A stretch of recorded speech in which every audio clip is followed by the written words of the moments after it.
Warahmatullahi wabarakatuh. Apa kabar sahabat Uhuwah Islamiyah? Semoga tetap dalam lindungan Allah Subhanahu wa taala serta dilancarkan segala urusan-urusan kita. Pada video pembahasan kali ini, kembali saya akan menanggapi penjelasan dari Tante Sofiatul beserta kroco-kroconya yang membahas tentang Alkitab. Karena kita masih dalam suasana berduka, maka dari itu saya hanya mengangkat topik ringan saja. Tapi sebelum itu mari kita bersama-sama mengirimkan Al-Fatihah untuk saudara seuhuwah kita, Koh Stephen Indra Wibowo, yang telah mendahului kita menghadap Sang Kholik. Semoga segala amal ibadah beliau diterima di sisinya dan untuk keluarga yang ditinggalkan agar diberi ketabahan dan keikhlasan. Amin.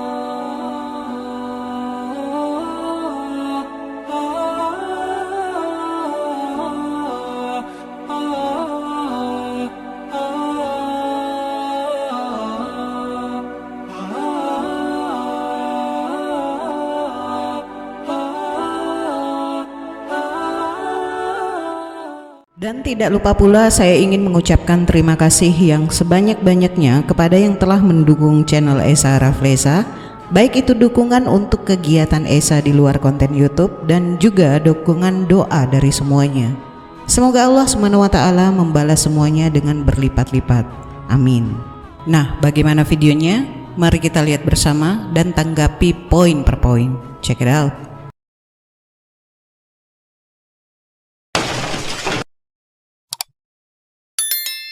Contohnya pernah terjadi dijadikan bungkusan kan, itu tidak heboh, kita tidak heboh.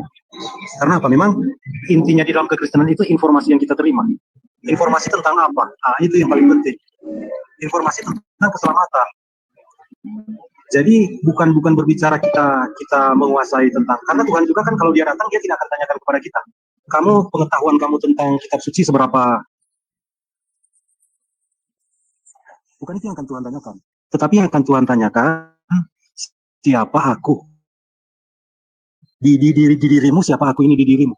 Karena siapa dia di diri kita, itu akan menjadi wujud di dalam kita menjalani kehidupan kita. Orang akan melihat. Makanya dikatakan orang akan melihat Allah di dalam kita. Jadi itu yang akan Tuhan tanyakan.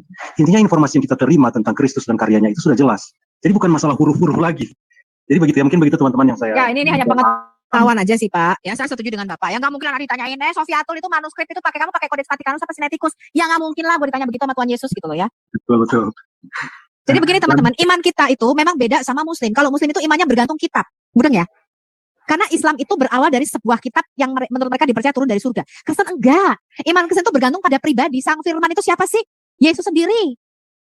1 Yohanes 1:1-4. Firman itu bukan Matius, Markus, Lukas, Yeremia, bukan. Mereka itu menubuatkan, menceritakan nanti itu loh Sang Firman akan datang. Sang Firman yang hidup. Jadi kita tuh bukan percaya pada buku ini loh, buku tulisan Matius, enggak. Itu tuh hanya mengarahkan kita kepada siapa sih Sang Firman itu. Yang tidak berubah itu, ya Alkitab mengatakan ya, di Ibrani ya, Yesus Kristus, dia tetap sama, dulu, sekarang, dan selama-lamanya. Dia nggak berubah. Kenapa? Dia firman Allah, kekal, nggak berubah. Tapi Alkitab tidak pernah menyatakan ini buku kagak berubah. Nggak pernah Alkitab penjamin ini kitab Yeremia ini titik komanya sama, nggak pernah. Ya kalau kalian harus memahami psikologi Muslim. Muslim itu percaya Al-Hijr ayat 15. Kamilah yang menurunkan Quran, kamilah yang menjaganya. Nah kalau kita kagak, yang diturunkan sama kita itu bukan kitab. Iman Kristen itu tidak pernah bermula dari sebuah kitab yang diturunkan dari surga. Nggak pernah, itu imannya Islam. Iman Kristen itu berawal dari kebangkitan Sang Mesias. Bahkan Yesus gak mengatakan, kamu tulis buku ya Matius, kamu tulis buku ya Yohanes, kamu tulis buku ya Lukas. Gak ada itu. Itu bukan satu buku, bukan seperti Quran. Jadi Anda gak perlu, nanti kita membenarkan Quran, muslim itu gak tahu apa-apa tentang kitab. Kitab Injil aja kitab yang diberikan ketika Nabi Isa masih nenen. Nabi Isa masih nenen dikasih kitab Injil. Kalau ada benar sudah 3 jam saya live, gak ada yang masuk di sini muslim. Coba saya tanya itu kitab Injil yang diberikan ketika Nabi Isa masih nenen itu di mana? Injil aja mereka nggak tahu. Setelah melihat kurang lebihnya video penjelasan dari para apologet Kristen ini, kita cukup senyumin saja. Kenapa saya berkata seperti itu? Saya hanya tidak habis pikir, kenapa makin hari para apologet Kristen ini, pemahamannya semakin dangkal dan lucu. Dan justru dengan penjelasan mereka sendiri malah membuktikan kekonyolan ajaran mereka. Baik, mari kita ulas. Ketika Tante Sofiatul menjelaskan panjang lebar dengan semangat yang membara bahwa iman dalam Kristen itu tidak sama dengan iman dalam Islam. Kalau dalam Islam, imannya bergantung kepada kitab sucinya alias Al-Quran. Sedangkan iman dalam Kristen itu bergantung pada pribadi Sang Firman alias pribadi Yesus. Dan seterusnya seperti yang kita dengar di video ya. Menurutku ini lucu bin konyol. Nah sekarang saya tanya dulu Tante. Bagaimana Anda dapat mengenal pribadi Yesus kalau bukan dari kitab Anda? Dari mana? Tentu bukan dari Roh Kudus Anda, dari dukun atau dari peramal kan? Tentu dari kitab yang Anda yakini. Coba jawab itu. Ketika Anda mengatakan Yesus sama sekali tidak menjamin bahwa kitab Anda tidak akan dirubah-rubah dan tidak ada yang menjaganya, tidak seperti Muslim yang mempercayai bahwa Allah lah yang menurunkan Al-Quran dan Dia pula lah yang menjaganya. Secara tidak sadar, Tante Sofiatul sendirilah yang membenarkan selama ini salah satu yang kami atau apologet Islam selalu pertanyakan. Tante juga membenarkan ayat-ayat Al-Quran tentang para ahlul kitab yang merubah-rubah ayat-ayat Allah. Dan tidak secara sadar, Tante sudah merendahkan kitab-kitab Anda sendiri. Sadar nggak? Sekarang begini, ketika Anda tidak bergantung kepada kitab keyakinan Anda, ini akan menyebabkan masalah yang serius dalam keyakinan Anda sendiri. Tante Sofiatul sendiri yang mengatakan bahwa kitab Markus, Lukas, dan Matius itu hanya mengarahkan kita ke Yohanes 1 ayat 1-4 tentang kepribadian Yesus. Tanpa Tante sadari, Anda bergantung juga dengan kitab Anda. Karena itulah yang mengarahkan Anda untuk mengenal Tuhan Anda siapa, pribadinya seperti apa, perintah dan larangannya apa-apa saja, dan lain sebagainya. Jadi Anda itu menjelaskan dengan kekonyolan yang penuh semangat. Jika Anda telah mengakui bahwa kitab-kitab dalam keyakinan Anda tidak menjamin itu tidak akan berubah, maka ini akan menjadi permasalahan serius dalam keyakinan Anda. Perkataan-perkataan Yesus bisa dirubah. Aturan-aturan dalam ajaran keyakinan Anda juga dirubah, termasuk larangan dan perintah apa saja, siapakah sebenarnya yang patut disembah, dan lain-lain. Dan jika kitab Anda tidak ada jaminan tidak berubah, Anda tahu apa yang akan terjadi? Yap, betul sekali. Anda akan sesat dan nyusruk, baik itu dalam memahami, menjelaskan, menafsirkan, mempelajari, menelaah kitab keyakinan Anda. Jadi Anda terlalu lucu untuk menjelaskan hal ini. Anda menyudutkan kitab suci umat Islam yang nyata-nyata dijaga dan dijamin oleh Allah SWT sendiri.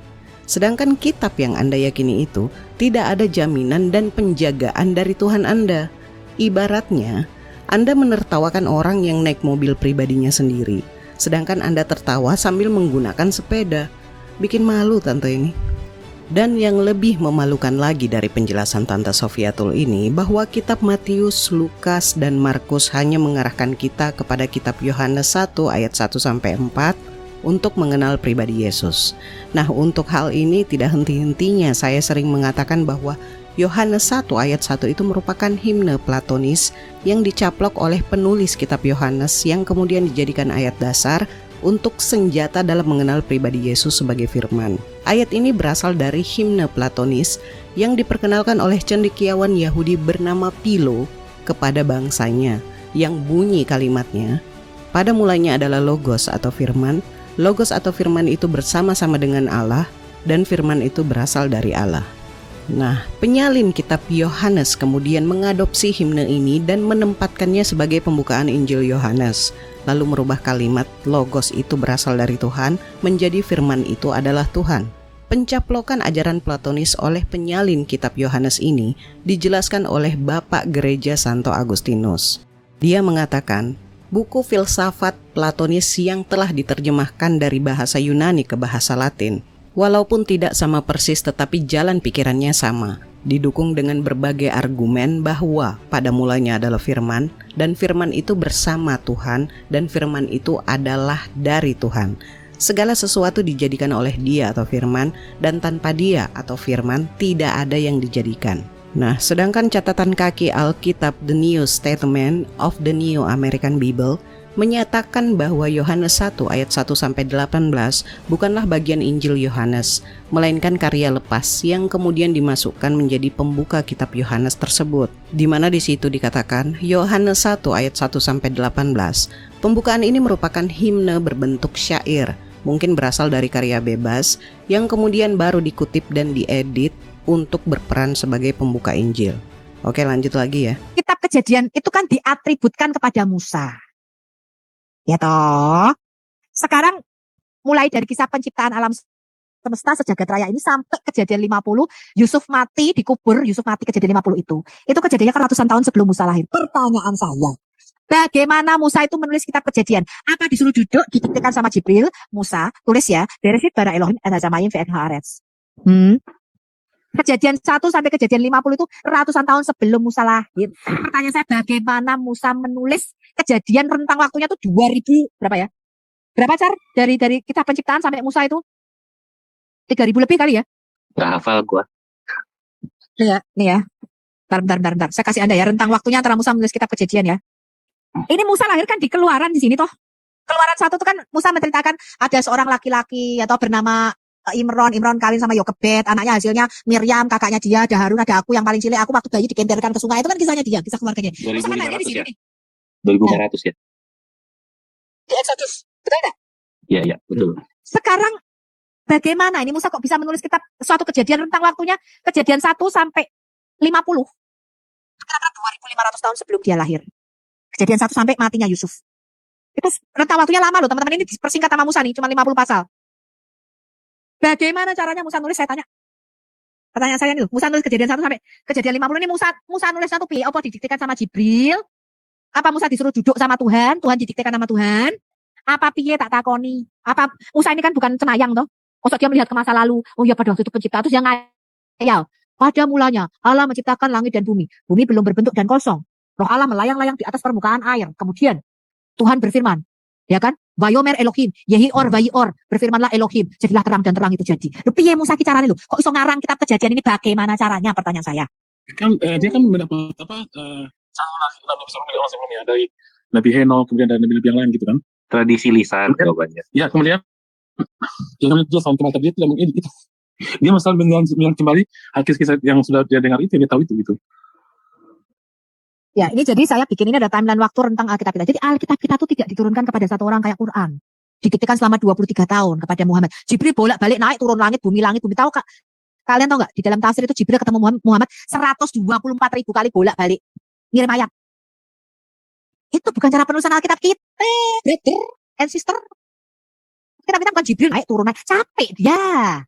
Ketika mendengar penjelasan Tante Sofiatul tentang kitab Kejadian yang ditulis oleh Nabi Musa, kemudian Tante mengatakan lagi bahwa hal ini tidak sama dengan yang diyakini umat Islam.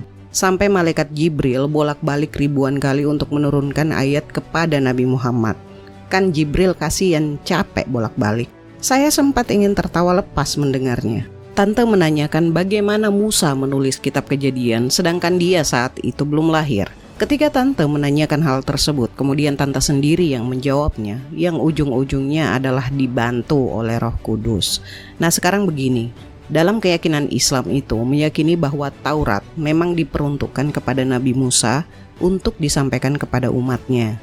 Jika dilihat antara turunnya wahyu atau firman Tuhan kepada Nabi Musa dan Nabi Muhammad, ini sama sekali tidak ada bedanya. Anda meyakini bahwa Nabi Musa dibantu oleh Roh Kudus, sedangkan Nabi Muhammad dibantu oleh malaikat Jibril yang bertugas menyampaikan firman Tuhan kepada Rasulullah.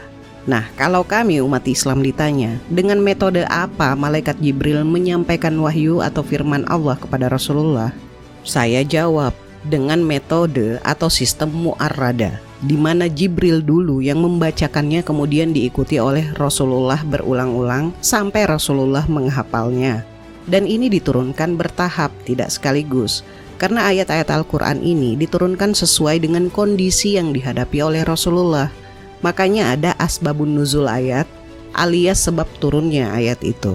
Nah, sekarang saya tanya balik, bagaimanakah sistem kerja Roh Kudus ini? Saya yakin Tante akan kebingungan menjawab itu. Dan lagi-lagi untuk Taurat itu juga tidak ada jaminan, tidak dirubah-rubah dan tidak ada pula yang menjaganya. Terbukti banyaknya ayat baik dalam Taurat dan juga Injil yang ada sekarang itu banyak dirubah-rubah setelah dilakukan penelitian histori, ditelaah dari segi tafsir yang berbeda-beda dan tidak diketahui kredibilitasnya dan lain sebagainya. Jika sudah seperti ini, pertanyaan selanjutnya adalah, apakah umat yang meyakini model kitab seperti itu dapat dengan benar mengenali siapa sang pencipta sebenarnya? Bagaimana pribadinya? Apa saja yang diajarkan? Apa saja yang diinfokan? Benar atau salahkah? Karena lagi-lagi tidak ada jaminan kitab itu tidak dirubah-rubah dan tidak ada menjaganya. Maka sekali lagi, benarlah yang disebutkan oleh Yeremia 8 ayat 8 yang berbunyi, beraninya kamu berkata, kami bijaksana dan kami memiliki Taurat Tuhan.